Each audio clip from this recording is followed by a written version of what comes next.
Juntos novamente para continuarmos o capítulo anterior. Universo e Vida, Ciência e Espiritismo. Hernani Santana, pelo Espírito Áureo. Depois do Cristo, parte 2.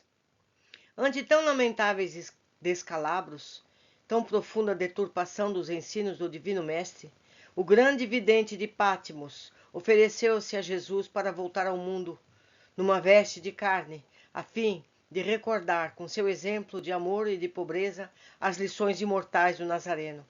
Foi assim que nasceu em Assis, 1182, o seráfico Francisco, cuja pureza e cuja doçura impregnariam para sempre as paisagens itálicas. Então, temos aqui que Francisco de Assis foi João o Evangelista, sua reencarnação. A reação das forças negrejantes foi imediata. Já no ano seguinte, 1183, o Concílio de Verona lançava as bases eclesiásticas da Inquisição, que levaria daí a 23 anos à fundação da Ordem Dominicana dos Irmãos Pregadores. E como as ameaças e as prisões não houvessem bastado para calar a voz dos albigenses, o próprio Pontífice Romano pediu em 1209 que se organizassem contra eles campanhas militares. Mas nesse mesmo ano, em 1209, enquanto as primeiras expedições punitivas eram movidas contra os cristãos de Albi, Francisco fundava na Úmbria a Ordem dos Irmãos Menores para o exercício da mais completa humildade, da mais absoluta pobreza. O exemplo dos franciscanos não comoveu, porém, o espírito belicoso dos príncipes e dos clérigos. E 3 anos após a desencarnação do pobrezinho de Assis, as milícias do tenebroso Simão de Montfort perpetraram contra os albigenses o massacre de 1229, que os exterminou.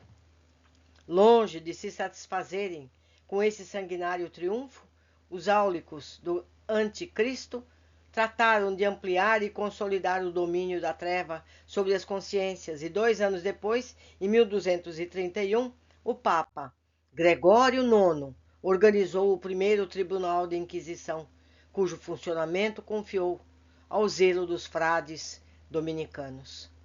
As potências do bem, entretanto, não desanimaram, e outros insignes missionários de Jesus desceram à terra, criando novos movimentos de regeneração do cristianismo. Foi pena que, depois da violenta crise que se instalou na igreja em 1309, dando lugar ao que ficou conhecido como cativeiro da Babilônia, com a sede do papado transferida por Clemente V para a cidade de Avignon, outra crise maior espocasse na Europa em 1337, batizada de Guerra dos 100 Anos. Não fosse a grande luz projetada por brilhantes espíritos como Wycliffe, João Hus, Jerônimo de Praga e Joana d'Arc, talvez nos sentíssemos enfados a dizer que as trevas espirituais dominavam por inteiro o velho mundo.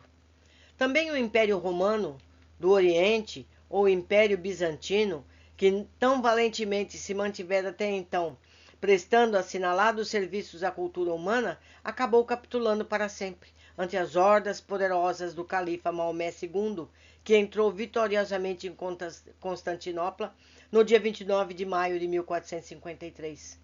Naquela data, quando Dragaces é o nome dele, defendia até morrer a capital do império, os frades de Bizâncio, alheios à realidade, travavam discussões acaloradas e estéreis que passaram à história como discussões bizantinas. Olha só de onde vêm os nomes, né? Com as fogueiras que queimaram vivos João Hus em 1415, Jerônimo de Praga em 1416, Joana d'Arc em 1431 e com a queda de Constantinopla em 1453, ruiu o mundo antigo.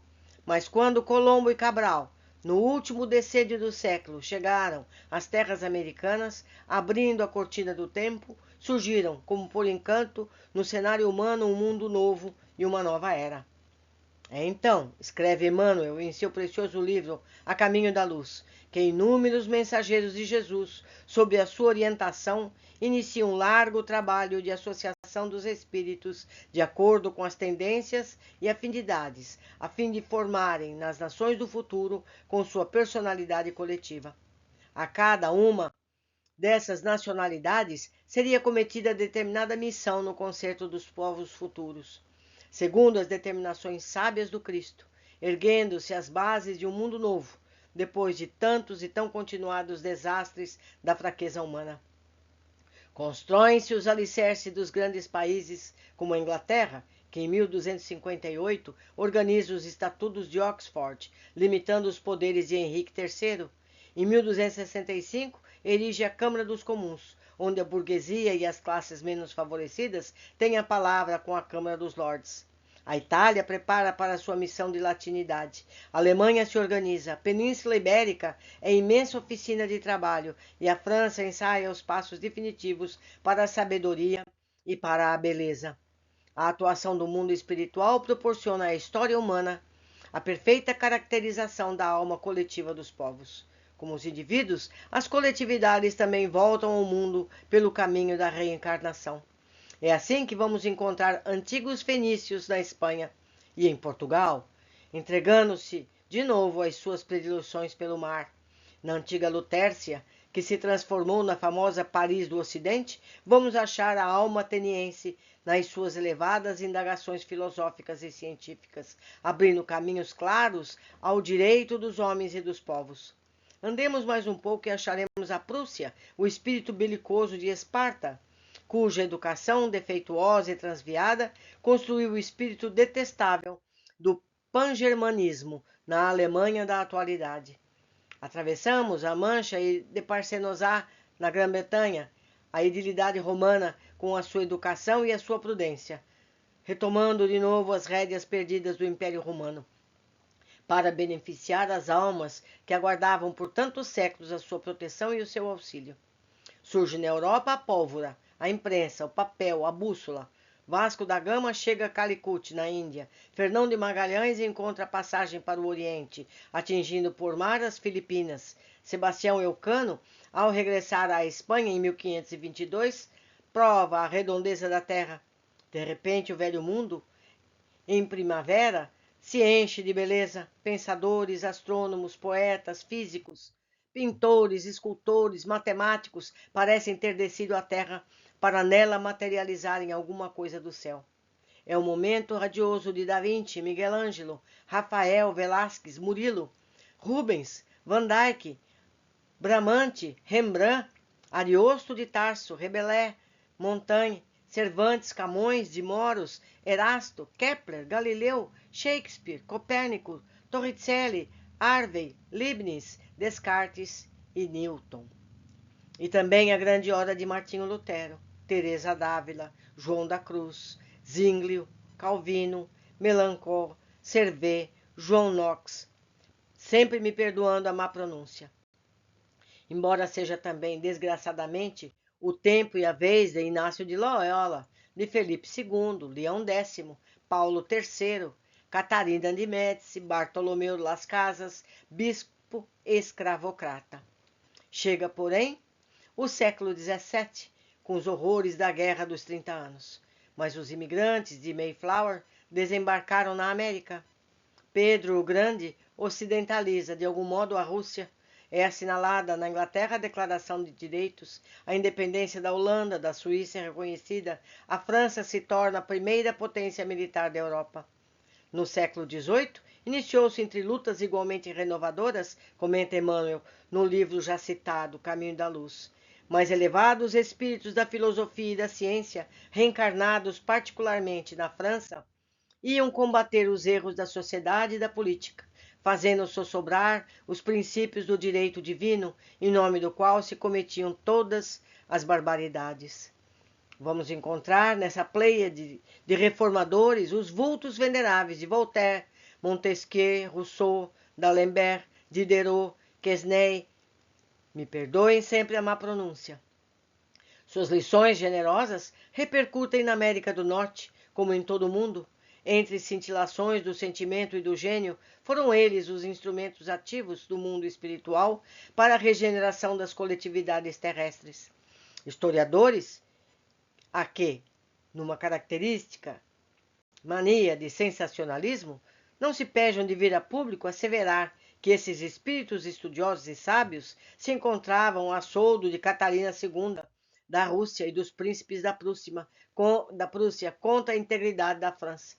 Mas semelhantes afirmativas representam injúrias caluniosas que apenas afetam os que proferem, porque foi dos sacrifícios desses corações generosos que se fez a fagulha divina do pensamento e da liberdade, substância de todas as conquistas sociais de que se orgulham os povos modernos. A independência dos Estados Unidos da América, proclamada 4 de julho de 1776, reconhecida pela Inglaterra no dia 3 de setembro de 1783, teve na França profunda repercussão. A Declaração de Filadélfia era candente e inspiradora.